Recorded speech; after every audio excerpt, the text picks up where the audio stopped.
Now at 5 a.m. on WKYT this morning, we're tracking a disturbing case in Lexington. A man was arrested after police say they found child pornography on his laptop.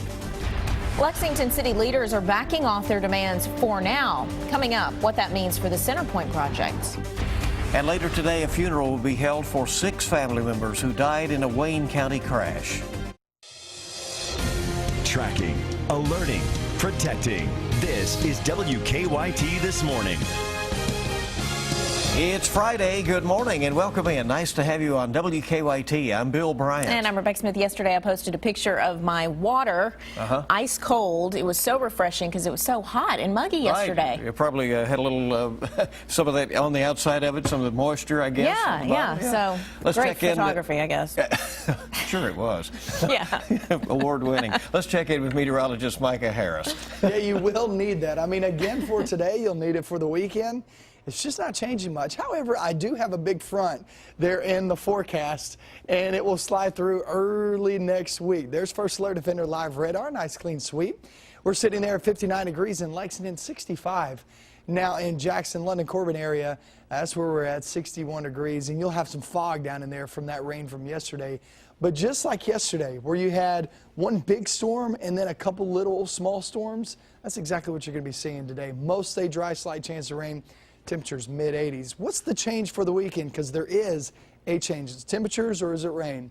I'll show you that coming up in just about 10 minutes. Okay, we'll see you then. New on WKYT this morning, a Lexington man is behind bars after police say they found child pornography in his home. 60-year-old Larry Clayton was arrested yesterday afternoon after police discovered some disturbing documents on his laptop. WKYT's Mark Barber is joining us live in Lexington with the latest on this arrest. Good morning, Rebecca and Bill. Police say that child pornography was found by a technician at a computer repair shop. Investigators tell us that it was then traced back to a 60-year-old man who is now being held on a $20,000 bond. Investigators tell us that they were alerted on Sunday by the computer repair shop that child pornography had been found on a customer's computer. According to an arrest warrant, the owner of the repair shop told police that a technician who was fixing the computer found multiple images and a document that was sexual in nature. The arrest warrant states that the document appears to describe the man having sex with a 10-year-old girl. Investigators say 60-year-old Larry Blanken owns that computer. Police tell us that after they searched the computer, they found 4 files containing matter portraying a sexual performance by a minor. Investigators tell us that they also got a search warrant to search Blanken's house yesterday. According to the warrant, they found more child pornography in his home on Larkin Road. Blanken will be arraigned later today on 4 counts of possessing matter that portrays a sexual performance by a minor. Live in Lexington, Mark Barber, WKYT. Mark, thank you. After demands from Lexington city leaders and threats of legal action from the developer, there appears to be some compromise this morning on Centerpoint. A third party could be showing interest in the project. WKYT's Hillary Thornton joining us live now from near the project site with the latest on that. Hillary? Good morning. As that tension was growing between the city of Lexington and developers surrounding the project site here behind me, the city of Lexington is now delaying their action on that agreement for restoration with the Centerpoint developers. Late last night, city officials released a statement saying that an interested private development partner has asked for some time to explore whether or not the project in the heart of downtown Lexington is right for them. City leaders say while the third party has not made a firm decision, officials do have confidence in the group's financial ability to develop a project of this magnitude. In order to give the group, which has asked to remain unnamed for now, adequate time to explore the project, the city is delaying action that would require the developers to either restore the site or provide $4.4 million to fill and restore the downtown block. In their statement, city leaders acknowledge that their patience is wearing thin, but also that everyone agrees this is a very important development for the community.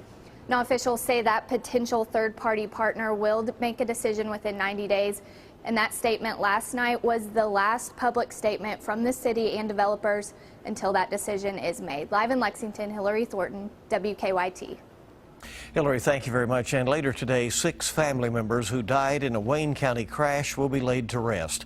Police say Tina Proctor, her children Audrey and Nate, and her 3 grandchildren, 4-year-old Red and 2-year-old Zoe, as well as 1-year-old Jace, all died last week in a crash near Monticello. There will be one service for all 6 victims. Visitation will be this morning at 11 at Hicks Vaughn Funeral Home in Monticello, and the funerals will follow at 2.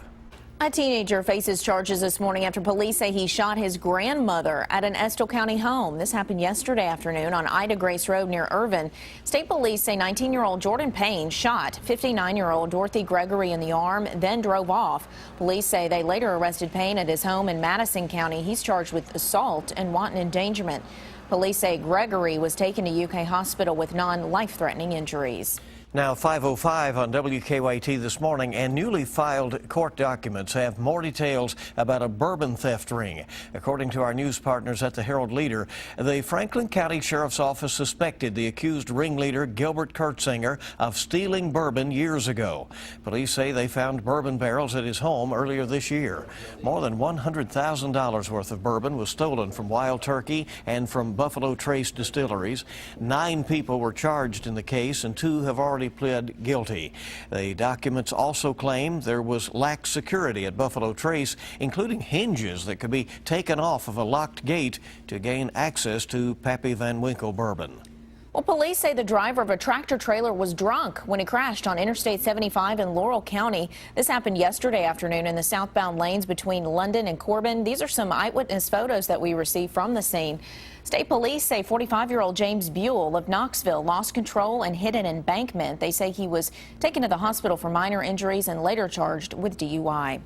People in Oklahoma trying to clean up the mess after a tornado outbreak in the southern plains. One woman died when the underground shelter she was in flooded. But officials say the number of injured was relatively low and early warning signs helped save lives. 51 reported tornadoes barreled through Nebraska, Arkansas, Oklahoma, and North Texas. It's just stuff. And, you know, it can all be replaced. And as long as nobody gets hurt and families all together. 1,500 homes and farms were destroyed or damaged in the Bridge Creek area there. Forecasters are predicting more storms across the southern plains tomorrow.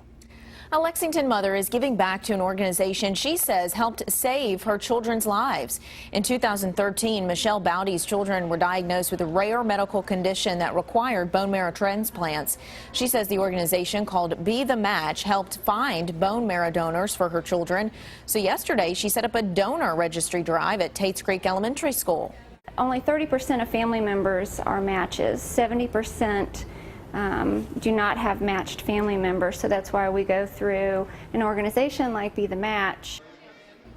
To become a possible bone marrow donor, you just have to fill out some paperwork, and a simple cheek swab will put you in a database. We'll have information at WKYT.com if you are interested. All right, let's check live drive traffic, see what is happening out on the roads this morning. The time is 5:08, and we have a new traffic alert this morning. Upcoming lane closures for Man of War Boulevard at Harrodsburg Road. And this is a heads up about next week. Starting Sunday, all 4 outer loop lanes approaching Harrodsburg Road are scheduled to be reconstructed. Yeah, they're going to have like as many as 4 lanes kind of diverted and some detours there. So just keep that in mind as you head out in that direction at Man of War and Harrodsburg. Again, next week on that one. I-75 and I-64 at the northern split is flowing well, and we have no reports of any early delays. And WKYT this morning is just getting started. App developers are tapping into Texas pride. Up next, we'll have the latest on Texmojis. Also ahead, a new invention can mix up a cocktail for you, just like a Keurig coffee machine. And we're looking for the 50s outside this morning, a couple of 60s. It's warm, it's humid. We're also increasing those chances of rain in the forecast. And I'll show you when you can expect that. Coming up next.